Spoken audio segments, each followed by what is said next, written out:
আজকে যখন press briefing করা হলো বিদেশ সচিব এবং সেনার তরফে, তখন সোফিয়া কুরেশি, কর্নেল সোফিয়া কুরেশি কি জানিয়েছেন রাখবো।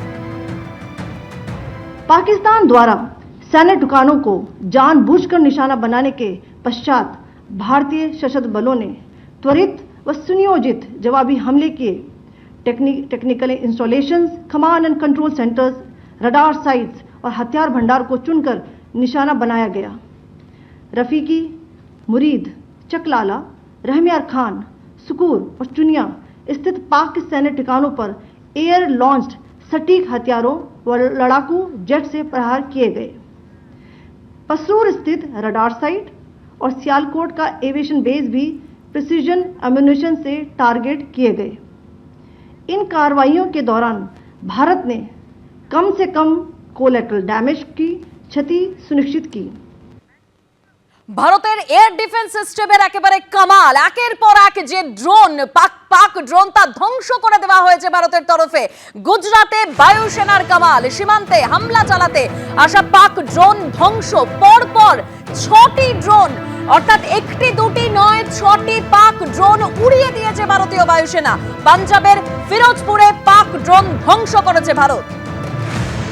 গুজরাটে বায়ুসেনার কামাল, যেরকম ছবি আপনারা দেখতে পাচ্ছেন, একের পর এক 6টি পাক ড্রোন একেবারে ধ্বংস করে দেওয়া হয়েছে, গুড়িয়ে দিয়েছে ভারতীয় বায়ুসেনা।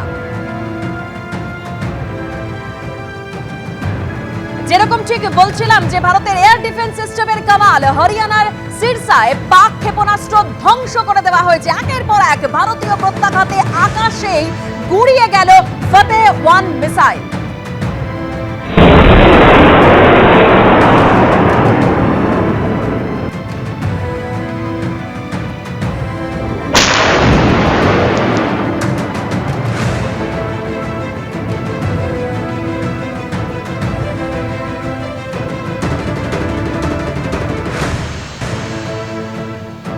অন্যদিকে পাঞ্জাবের অমৃতসর এবং জলন্ধরে পাক ড্রোন নিষ্ক্রিয় করল ভারতীয় সেনাবাহিনী।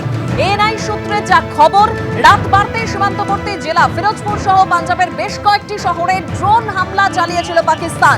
সীমান্ত এবং এলওসি সহ 26টি জায়গায় পাক ড্রোন দেখা গেছে। রাজস্থানের বারবেরে পাক ড্রোন নামিয়েছে ভারতীয় সেনা।